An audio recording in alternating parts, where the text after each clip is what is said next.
Filipino food from my Kapampangan neighbor.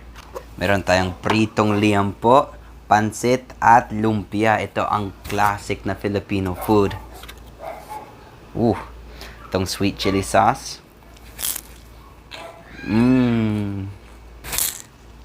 Wow. Okay, itong pancit.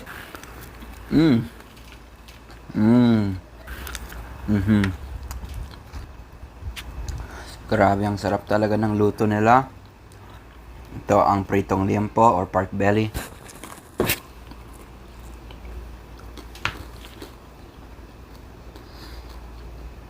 Wow, ang juicy.